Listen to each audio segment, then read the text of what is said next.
দুর্গার সাথে হাত মিলিয়ে দিব্যা সেনকে খুনি প্রমাণ করল জগদ্ধাত্রী।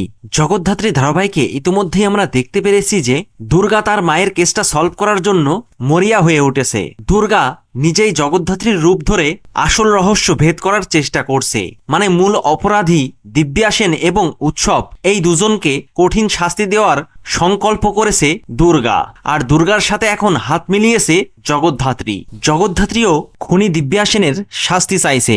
তবে এই কাজটা তো এত সহজ না, কারণ অনেক খোঁজাখুঁজির পরেও দুর্গা কিছুতেই দিব্যা সেনের বিরুদ্ধে সমস্ত প্রমাণগুলো উদ্ধার করতে পারছে না। আর তাই অনেক চিন্তা ভাবনার পর দুর্গা তার মা জগদ্ধাত্রীর সামনে আসে এবং জগদ্ধাত্রীর কাছ থেকে দুর্গা জানতে চায় জগদ্ধাত্রীর কাছে এমন কোনো প্রমাণ আছে কি যেটা দিয়ে দুর্গা দিব্যা সেনকে শাস্তি দিতে পারে। তখন জগদ্ধাত্রী দুর্গাকে জানিয়ে দেয়, তখন জগদ্ধাত্রী দুর্গাকে সেই সমস্ত প্রমাণগুলোর কথা জানিয়ে দেয়, যে প্রমাণগুলো জগদ্ধাত্রী 20 বছর আগে কোথায় কোথায় লুকিয়ে রেখেছিল। সবটা জগদ্ধাত্রী দুর্গাকে জানিয়ে দেয়। আর সেই সমস্ত প্রমাণগুলো নিয়ে দুর্গা আদালতে জজ সাহেবের সামনে আসে এবং সেই প্রমাণগুলো জজ সাহেবের সামনে পেশ করে দুর্গা। আর সমস্ত প্রমাণ ও এভিডেন্সগুলো দেখার পর জজ সাহেব দিব্যা সেনকে সর্বোচ্চ শাস্তি হিসেবে দিব্যা সেনকে জজ সাহেব ফাঁসির রায় দেয়।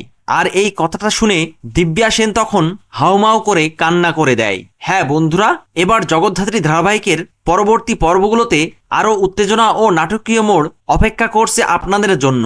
তাই এই সমস্ত আপডেট পেতে ভিডিওটি লাইক দিয়ে চ্যানেলটি সাবস্ক্রাইব করে সাথে থাকুন। ধন্যবাদ।